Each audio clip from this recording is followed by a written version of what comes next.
기억의 조가. 인천공항을 출발한 열차가 서울역에 다다르며 서서히 속도를 줄이고 있었다. 열차가 완전히 멈추고 문이 열리자 하나둘 짐을 챙긴 승객들이 객차를 빠져나갔다. 그중 절반 정도는 외국 관광객이었다. 친구끼리, 연인끼리 혹은 가족끼리 한국을 찾은 그들은 335 무리지어 이제 막 서울 땅에 디딘 첫발이 절로 흥겹다. 제일 마지막으로 검은색 캐리어를 끈 중년의 남자가 내렸다. 편안한 복장인 다른 승객들과 달리 그는 정장 차림에 넥타이까지 매고 있었다. 그를 보면 누군가는 사업차 외국에 다녀오는 비즈니스맨을 떠올릴 것이고 다른 누군가는 공무를 수행하는 고위직 공무원을 떠올릴 만하다. 그는 천천히 서울역 대합실로 걸어 들어가더니 주변을 두리번거리며 무언가를 찾았다. 목표 지점을 찾았는지 발길을 틀어 대합실 한쪽 곁으로 향했다. 그가 들어간 곳은 흔하디 흔한 빵 가게 체인점이었다. 평일 낮이었지만 이리저리 빵을 고르고 계산하는 사람들로 붐볐다. 그들 사이에서 한참 동안 진열된 빵들을 둘러보던 그는 무엇을 사야 할지 몰랐다. 한 여자 점원이 그에게 다가가 무슨 빵을 고르는지 물었다. 노인들이 좋아하는 빵이 뭔가요? 그가 물었다. 점원은 몇 가지 빵을 추천하였고 그는 점원이 추천한 빵을 모두 샀다. 계산을 하면서 후텁지근해진 목덜미를 식히려고 넥타이를 느슨하게 풀었다. 가게를 나오며 그는 자신이 누군가를 위해서 빵을 샀던 적이 있었는지 떠올려 봤다. 생각이 나지 않았다. 얼마 후 그는 캐리어와 빵이 든 비닐봉지를 든 채로 서울을 떠나는 무궁화호 열차에 올라탔다. 예약한 좌석을 찾아 머리 위 선반에 짐을 올리고 자리에 앉았다. 열차가 출발하자 휴대폰으로 아내에게 문자 메시지를 보냈다. 오늘 도착했는데 회사에 일이 생겨서 내일 들어갈게. 그는 아내의 단문이 아무래도 상관없다는 듯이 등받이에 몸을 밀착시키고 눈을 감았다. 그는 머릿속으로 작은 기차역을 생각하고 있었다. 젊은 시절 그는 일본 말을 능숙하게 했다. 일본에 유학을 다녀온 것도 아닌데 어떻게 그리 일본어를 잘하냐고 회사 동료가 물은 적이 있었다. 그는 대답하기를 망설이다가 사랑의 힘이라고 애들로 말했다. 그 말에 동료는 그가 소시적에 일본 여자랑 사귀었던 거냐고 물었으나 그는 긍정도 부정도 하지 않았다. 동료는 그의 어정쩡한 태도를 긍정으로 받아들였다. 그의 회사는 여러 나라에서 활동하기 때문에 주요 외국어 능력은 필수적이었고 그의 동료가 발설한 이야기를 듣고 다른 동료들은 너도 나도 외국인 애인을 찾아봐야겠다면서 야단을 피웠다. 어쨌거나 출중한 일본어 실력 덕분에 그는 해외 출장이 잦았다. 당시 그의 회사에는 일본에서 활동할 일이 많았는데 그에게 맡기는 일이 점차 늘어났고 그는 미션을 하나둘 완료해 가면서 경험을 키워나갔다. 모두 그가 결혼하기 전 일이니 벌써 10년도 넘은 옛날 이야기다. 그 사이는 그가 하던 일들은 새로 들어온 젊은 직원들이 맡게 되었다. 그들은 기본적으로 영어 외에 제2외국어 하나씩은 입에 장착하고 입사했는데 일본어뿐 아니라 중국어, 프랑스어, 독일어, 심지어 이들 모두를 능수능란하게 말하는 직원도 있었다. 그는 충분히 쌓은 현장 경험을 바탕으로 외국어에 능통한 젊은 직원들의 일을 지휘하는 팀장이 되었다. 최첨단 IT 기기의 발달로 사무실에 앉아서도 각국에 출장 간 직원들의 동태를 한눈에 파악할 수 있었다. 예전보다 몸은 편해졌지만 상황을 종합적으로 판단하고 민첩하게 명령을 내려야 했기 때문에 늘 신경이 곤두서 있었다. 그의 아내는 차라리 그가 출장을 자주 다니던 시절을 그리워하리만큼 날선 그의 모습을 낯설어했다. 이 일을 그만큼 잘할 수 있는 사람은 없을 거라는 것을 회사도 알고 있기 때문에 그는 높은 연봉을 받았고 꼬박꼬박 갖다 바치는 돈 앞에서 그의 아내는 군말을 하지 않았다. 그의 아내는 낯섦을 무관심으로 중화시켜버리는 방법을 터득했다. 그도 그런 아내가 낯설었으나 어찌할 바를 몰랐다. 그의 집안에서는 시간이 빠르게 그러나 조용하게 흘러갔다. 그가 오랜만에 현장에 나갔다. 지난주에 이스라엘에서 걸려온 털보의 전화 한 통 때문이었다. 털보는 지난날 그가 중동에서 작전을 수행하던 중에 알게 된 이스라엘 정보기관의 요원이었다. 그가 안부 인사를 하려던 새도 없이 털보는 다짜고짜 임진철이 독일에 나타났다고 알렸다. 위조 여권으로 들어왔으나 사진을 대조한 결과 임진철이 분명하다고 했다. 그는 임진철이 독일에 들어온 것을 이스라엘에서 어떻게 아느냐고 물었다. 정보가 확실한 것인지 묻는 말이었다. 하지만 돌아온 대답은 독일로 날아올 건지 말 건지 다그치는 말뿐이었다. 자세한 것은 만나서 얘기해 주겠다는 말을 덧붙이며 전화를 끊었다. 하여튼 성질머리하고는 새끼 하나도 안 바뀌었군. 임진철은 북한에서 개발한 무기를 해외 테러 조직이나 독립을 원하는 소수 민족들과 밀거래하는 인물로 알려져 있으나 좀처럼 꼬리를 밟기 힘들었다. 그는 이스라엘 첩보기관이 임진철과 팔레스타인 간의 무기 밀거래를 주시하고 있었을 거라고 생각했다. 독일에 나타난 이가 정말 임진철이라면 그가 다시 수면 위로 나타나길 기다리던 각국 첩보기관의 레이더가 5년 만에 제대로 동작한 것이다. 5년 전 그는 독자적인 정보력으로 임진철이 이집트에서 활동하는 것을 알아내고 접근을 시도하다 결국 놓쳐버리고 말았다. 얻은 것이라고는 고작 멀리서 찍은 그것도 모래바람 때문에 뿌옇게 흐린 그의 사진 몇 장뿐이었다.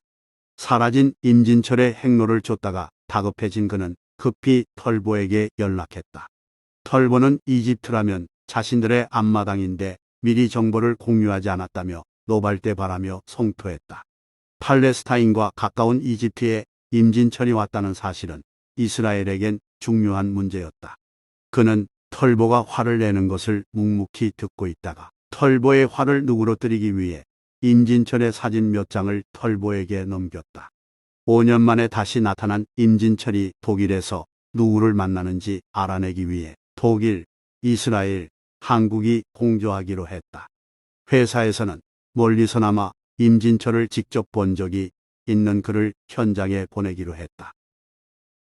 독일에서는 임진철을 아직 요주의 인물로 점찍어 놓지 않았지만 이스라엘 입장에서는 그의 접선책이 누구인지 밝혀내고 팔레스타인과의 무기 밀거래 증거를 찾아내는 것이 목표였기 때문에 작전을 주도하고 싶어 했다. 한국 측에서는 임진철을 신문해서 북한의 무기 개발 동향과 밀거래 루트를 파악하고 싶었으나 외교적 문제로 불거질 가능성이 있어 독일 측에서 난색을 표했다. 이런 사항들을 반영해서 그는 털보와 함께 독일로 넘어가기 전에 계략적인 작전 시나리오를 짰다. 작전의 범위는 임진철이 독일 내에서 누구와 접선하는지 만나서 무슨 얘기를 하는지 확인하는 것으로 한정했다. 그는 털보와 함께 임진철에게 다가가는 접근조를 맡기로 하고 독일 측에서는 주변 경계를 맡기로 했다. 현장에 투입되는 것은 오랜만이기 때문에 그는 가장 안전하게 위장할 수 있는 일본인 사업가로 변신하기로 했다. 상부의 시나리오를 넘기자 곧 그의 사진이 박힌 일본 여권이 나왔다. 그가 새로 얻은 이름은 아베 시니치였다. 그는 여권의 사본과 시나리오를 미리 독일과 이스라엘 측에 보냈다. 양측으로부터 회신을 받은 그는 이튿날 이스라엘 텔아비브를 경유해서 독일 베를린으로 향했다. 텔아비브에서 받고 탄 베를린행 비행기에 비즈니스 클래스 옆 좌석에는 예정대로 털보가 앉아 있었다. 덥수룩하게 코와 입가를 덮은 수염은 그대로였지만 의자에 앉은 모양새를 보니 예전보다 배가 많이 나온 것 같았다. 현장을 누비던 일은 점차 젊은 요원들에게 맡기고 사무실에서 보내는 시간이 많을 거라는 생각이 스쳐갔다. 그는 오랜만에 본 털보가 반가웠지만 전혀 내색하지 않았다. 털보도 신문을 읽는 척하며 그가 자리에 앉을 때까지 기다렸다. 헬로. 비행기 옆 좌석에 앉은 난생 처음 본 사람에게 귀찮지만 은에 던지는 건조한 인사말처럼 들렸다. 그는 털보의 인사에 가볍게 목례만 했다. 그들은 비행기가 이륙할 때까지 입을 열지 않았다. 일정 고도에 이른 비행기가 수평으로 날기 시작하자 보고 있던 신문을 덮으며 털보가 먼저 말을 건넸다. 임진철은 베를린에 머물고 있다고 한다. 임진철이 베를린에 있는지 어떻게 알았지? 우리는 독일 정보국과 연줄이 좀 있다. 내가 5년 전에 준 임진철의 사진으로 그를 확인했지. 그래서 너를 이번 작전에 포함시키는 거다. 그를 직접 본 유일한 사람이니까. 그래. 하지만 나는 그 끔찍한 사건에도 불구하고 이스라엘과 독일이 협력하고 있는지 몰랐네. 그는 뒷말을 생략했지만 2차 세계대전에서 수많은 유대인들을 학살한 독일과 협력하고 있는 이스라엘이 의아하다는 뉘앙스를 풍겼다. 눈치가 빠른 털보가 엄지와 검지로 양 입가의 털을 매만지며 말했다. 과거는 과거일 뿐. 승무원이 음료를 서빙하기 위해 두 사람에게 다가와서 둘 사이의 대화가 끊겼다.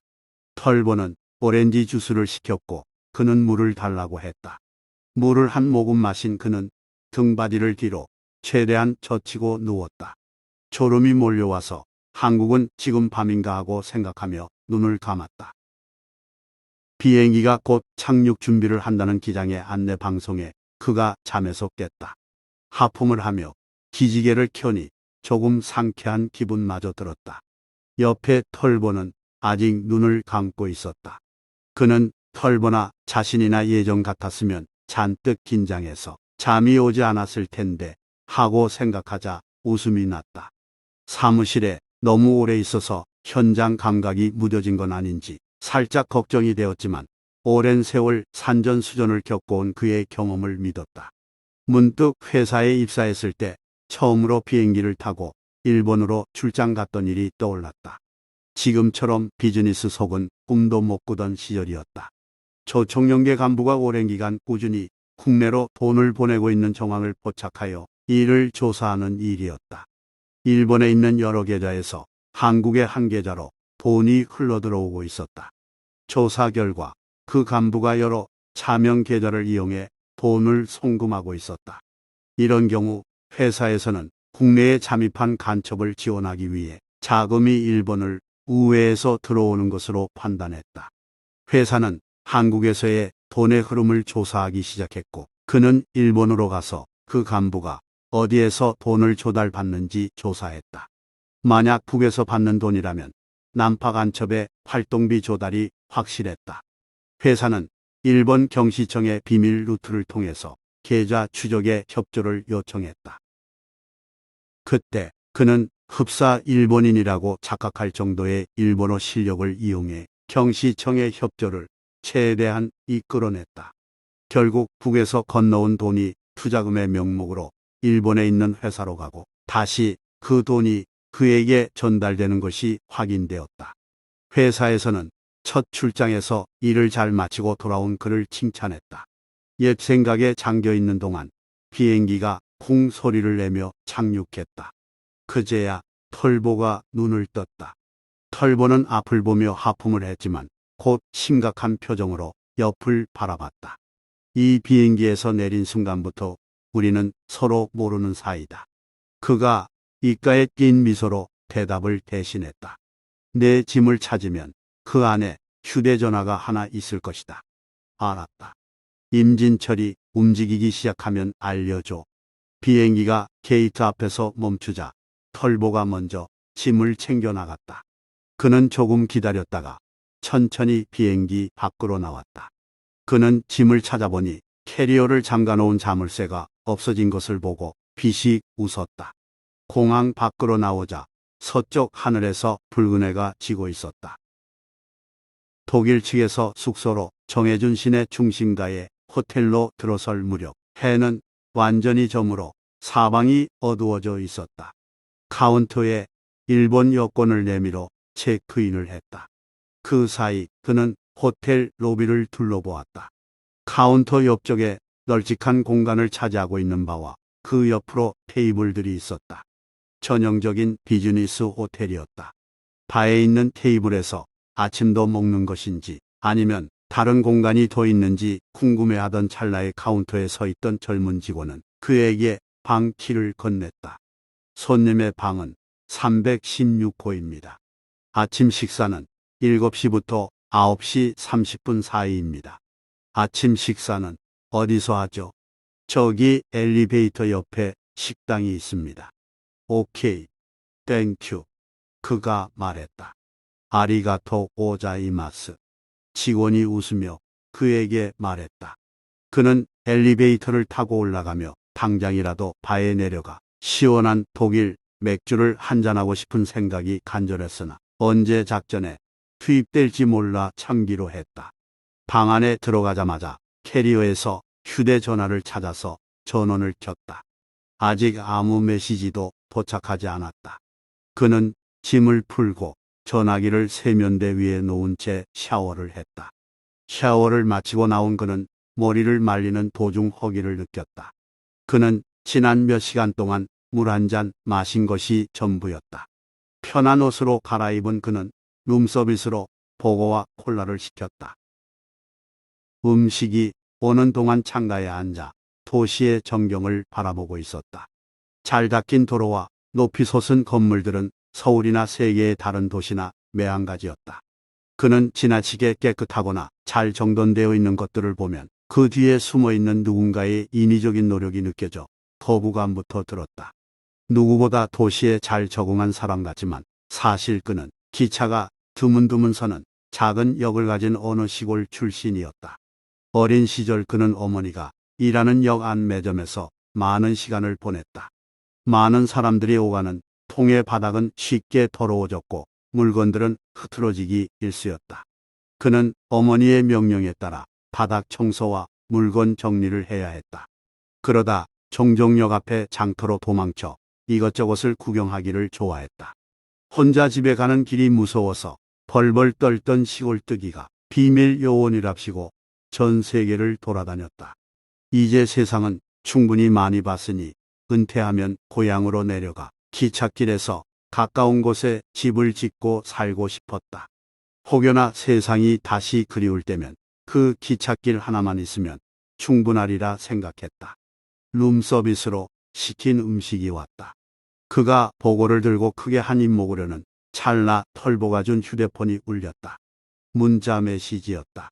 우리는 임진철이 머물고 있는 호텔을 찾아냈어. 보내준 주소로 지금 당장 와. 젠장. 그는 한 손에 들고 있던 보고를 다시 내려놓았다. 가져간 정장을 꺼내어 갈아입은 뒤 가방을 챙겨 방을 나갔다. 엘리베이터에서 내리자마자 출구를 향해 급히 걸음을 옮겼다. 털보가 알려준 주소대로 찾아간 곳은 어느 교차로에 위치한 대형 서점이었다. 하지만 서점은 그날의 영업을 마치고 몇 개의 실내 조명만 켜둔 채 문이 닫혀 있었다. 그가 휴대폰을 꺼내어 만지작거리고 있을 때 어두운색 정장을 입은 건장한 체격의 남자 한 명이 그의 앞에 섰다. 미스터 아베, 이쪽으로 오세요. 남자가 그를 건물 뒤편으로 안내했다. 서점의 직원 휴게실 안으로 들어가니 이미 설치된 각종 장비들 앞에서 털보가 누군가와 이야기하고 있었다. 이것이 베이스 캠프였다. 털보가 그에게 다가가 이야기하던 당사자를 소개해줬다. 이쪽은 이번 작전을 책임지고 있는 비더만 요원이야. 비더만은 그에게 손을 내밀어 악수를 청했다. 비더만은 그의 손을 잡고 흔드는 대신 고개를 절레절레 흔들며 임진철을 찾기 위해 베를린 시내의 호텔을 전부 뒤졌다고 했다. 그의 표정만 봐도 쉽지 않은 일이었음을 짐작할 수 있었다. 이어서 임진철은 서점 건너편 호텔에 부숙 중이며 이틀째 방문 밖으로 나오지 않고 있다고 전했다. 독일 측 요원이 현재 임진철의 옆방을 잡아서 도청을 시도하고 있으나 벽을 통해 흘러나오는 소리가 깨끗하게 들리지 않는다고 했다. 옛날 독일 건물들은 벽을 두껍게 만들었다고 했다. 하지만 간혹 북한 말이 들리는 것으로 보아 임진철이 확실한 것으로 파악하고 있었다. 임진철이 누구와 접선하는지 알아내기 위해서는 그에게 더 가까이 다가갈 필요가 있었다. 방법을 찾아서 단서를 알아낼 때까지 길고 긴 밤이 되리라고 생각했다. 의외로 방법은 쉽게 열렸다. 임진철이 방금 룸서비스를 주문했습니다. 베이스 캠프에 누군가가 소리를 질렀다.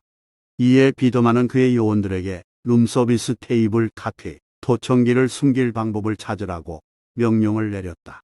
무엇을 주문했지? 옆에 있는 털보가 물었다. 보고와 맥주를 주문했다는군. 비더만의 대답에 그는 아까 호텔에 남기고 온 보고와 콜라가 생각났다. 털보는 가방에서 작은 원통형 그릇을 꺼내더니 여기에 케첩을 담아서 서빙하라고 비더만에게 말했다. 비더만은 그릇 밑바닥에 작은 도청장치가 설치되어 있는 것을 보고 그의 부하에게 건네주었다. 그가 케첩을 많이 좋아하지 않기를 빌어야지. 털보가 작은 목소리로 중얼거렸다. 이윽고 룸서비스가 임진철에게 배달되었고 도청기는 그의 목소리를 가까이서 생생하게 베이스 캠프로 전달했다. 미스터 아베, 이제 내 차례야. 털보가 웃으며 그에게 말했다. 임진철은 누군가와 통화 중인 듯했다. 그러나 룸서비스가 왔다고 말하며 내일 거기에서 보자는 말을 끝으로 전화를 끊었다. 털보와 비더만에게 들을 바를 말하자 두 사람은 동시에 그를 향해 물었다. 거기가 어디야? 나도 몰라. 시간도 못 들었어. 하지만 임진철이 북한 말로 얘기한 걸로 봐서 다른 북한 사람을 만나려는 거야. 그들은 임진철이 보고를 다 먹을 때까지 지루하게 기다렸다. 그는 심각하게 배가 고파왔다. 그러나 그가 할 수 있는 일이라곤 임진철이 보고와 함께 나간 감자튀김을 먹을 때 케첩을 많이 찍어 먹지 않기를 바랄 뿐이었다. 임진철은 식사를 마치고 얼마 뒤 방 안에 불을 껐다. 아마도 잠자리에 드는 것이라고 생각했다. 밤 10시가 조금 지난 시각이었다. 베이스 캠프의 요원들은 그가 일찍 잠자리에 드는 것으로 보아 내일 아침 일찍 움직일 것으로 예상했다. 하지만 그 예상은 보기 좋게 빗나갔다. 임진철이 움직인다. 임진철이 이틀 만에 방문 밖으로 나선 시각은 밤 10시 30분이었다. 임진철이 택시에서 내려서 들어간 곳은 베를린 시내에 있는 다른 호텔이었다. 털보와 그가 도청 장치를 몸에 숨긴 채 호텔 안으로 들어갔을 때 임진철은 호텔 바 뒤편에 있는 테이블에 혼자 앉아 있었다. 그를 제외하고는 바 테이블에 앉아 맥주를 홀짝이고 있는 남녀 커플만 눈에 띄었다. 털보와 그는 바의 중간쯤에 위치한 테이블에 자리를 잡았다. 키가 짤막한 동양계 여자가 임진철에게 맥주를 서빙하고 돌아오며 그들에게 웃으며 독일어로 인사했다. 그들은 온 신경이 임진철에게 가 있어 그녀의 인사에 대답하지 못했다. 그녀는 바 테이블 위에 있던 메뉴 2개를 들고 그들에게 다가와서 이번에는 영어로 말했다. 주방장이 방금 전 퇴근했어요. 그래서 요리는 안 되겠네요. 뭐 마실 것 드릴까요? 나는 맥주 마실 거야. 당신은? 그럼 맥주 2잔. 털보는 그에게 맥주를 마실 것인지 묻고는 맥주 2잔을 주문했다. 나는 약간 배가 고픈데 뭐 씹을 거라도 있어요? 그가 털보의 주문이 끝나자 재빨리 말을 붙여 먹을거리를 찾았다. 비스킷을 갖다 드릴 수 있어요. 그거면 됐어요. 잠시 뒤 그녀는 2잔의 맥주를 한 손에 다른 손에는 비스킷이 담긴 접시를 들고 그들에게 왔다. 그들의 테이블에 맥주잔을 먼저 내려놓고 비스킷이 담긴 접시를 내려놓으려는 찰나 손이 무엇에 걸렸는지 비스킷을 바닥에 쏟고 말았다. 당황한 그녀는 허둥지둥 쏟아진 비스킷을 접시에 다시 담았다. 정말 죄송합니다. 다시 갖다 드릴게요. 괜찮아요. 내 어머니는 땅에 떨어진 음식을 주워 먹는 것은 부끄럽지 않다고 말했죠. 그것도 못 먹는 가난한 사람들을 생각하라고. 털보는 무안해하는 그녀를 향해 웃으며 그녀가 들고 있는 비스킷 접시를 받아 테이블에 내려놓았다. 그 사이 그는 임진철을 흘끔 바라봤다가 그녀가 테이블을 떠난 뒤 털보에게 말했다. 나의 어머니는 정확히 반대로 말씀하셨어. 너의 존엄은 스스로 지키라고.